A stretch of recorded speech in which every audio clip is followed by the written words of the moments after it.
Now we're going to do Horton Hears a Who Part 2. And if you remember where we stopped, Horton's trying to rescue the little Whoville on the clover, and the kangaroo, the mean kangaroo mama, and all the other kind of bad animals are going to not let that happen.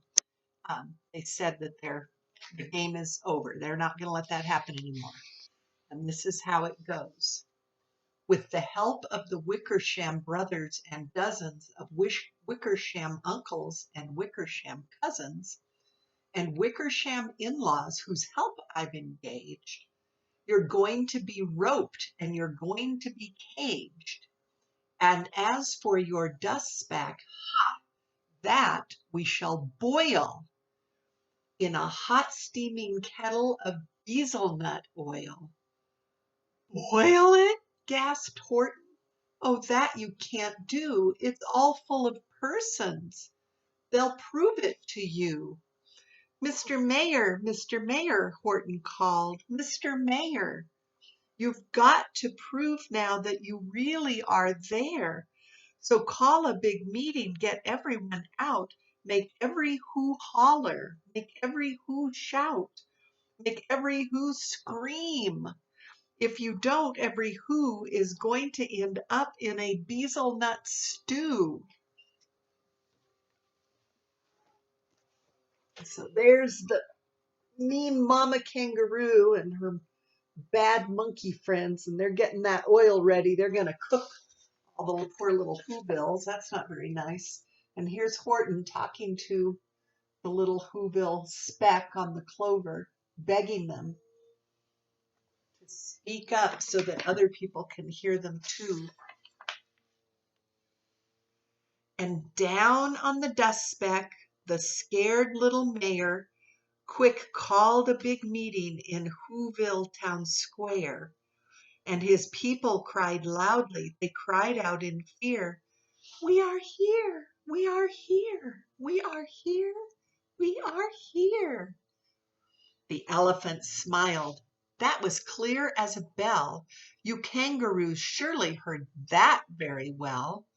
All I heard, snapped the big kangaroo, was the breeze and the faint sound of wind through the far distant trees.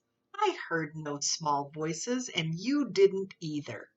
And the young kangaroo in her pouch said, "Me neither." There's all the little tiny whoos just yelling at the top of their lungs. And only Horton's big ears can hear them. There's the mama kangaroo listening, and she doesn't hear anything. Those monkeys are still heating up the bezel nut oil. That is just so mean. "Grab him," they shouted, "and cage the big dope. Lasso his stomach with 10 miles of rope. Tie the knots tight so he'll never shake loose. Then dunk that dumb speck in the bezel nut juice." Horton fought back with great vigor and vim, but the Wickersham gang was too many for him. They beat him, they mauled him, they started to haul him into his cage, but he managed to call to the mayor, "Don't give up, I believe in you all. A person's a person, no matter how small, and you very small persons will not have to die if you make yourself heard, so come on now and try." The mayor grabbed a tom-tom, he started to smack it, and all over Whoville they whooped up a racket. They rattled tin kettles, they beat on brass pans, on garbage pail tops and old cranberry cans. They blew on bazookas and blasted great toots, on clarinets, oompas and boompas and flutes. There they've got poor Horton all tied up and lassoed. They're going to steal the little Whoville speck from him and boil it. There's all the little whoos trying to make the biggest racket they know how to save themselves. Poor Horton is very worried about them. Great gusts of loud racket rang high through the air. They rattled and shook the whole sky, and the mayor called up through the howling mad hullabaloo, "Hey, Horton, how's this? Is our sound coming through?" And Horton called back, "I can hear you just fine, but the kangaroo's ears aren't as strong quite as mine. They don't hear a thing. Are you sure all your boys are doing their best? Are they all making noise? Are you sure every who down in Whoville is working? Quick, look through your town. Is there anyone shirking?" Through the town rushed the mayor from the east to the west, but everyone seemed to be doing his best. Everyone seemed to be yapping or yipping. Everyone seemed to be beeping or bipping. But it wasn't enough, all this ruckus and roar. He had to find someone to help him make more. He raced through each building. He searched floor to floor. There they are, making as big a ruckus as they can. And here's the mayor searching madly to make sure that everybody is working and making noise.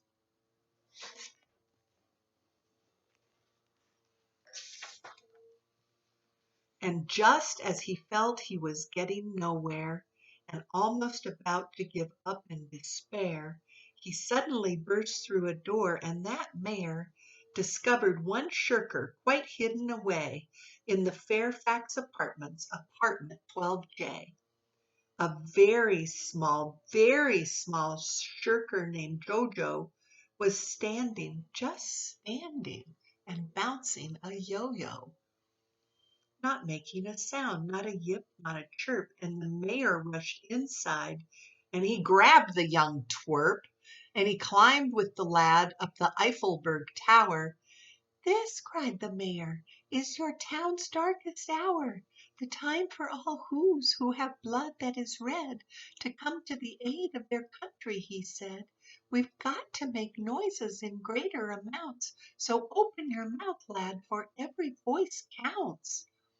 Thus he spoke as he climbed. When they got to the top, the lad cleared his throat and he shouted out, "Yop!"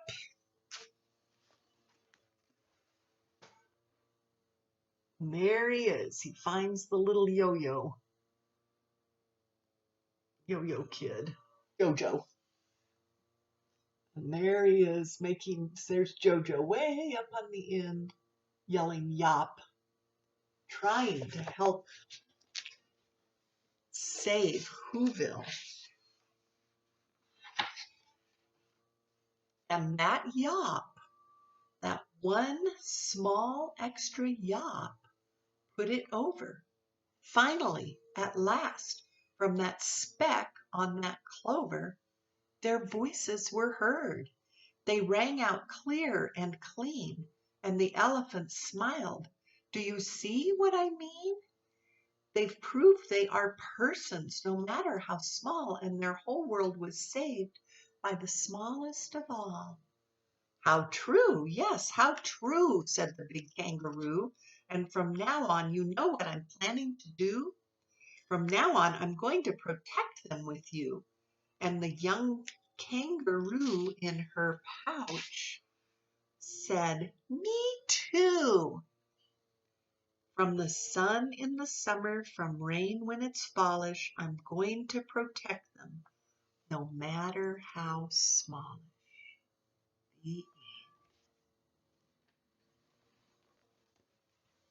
So now everybody hears that last little yop that Jojo yelled.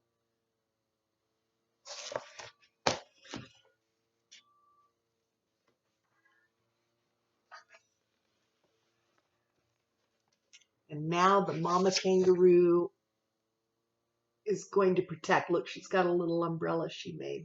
She's going to help protect Whoville instead of boiling them in bezelnut oil. That would have been awful. And that is the end of Horton Hears.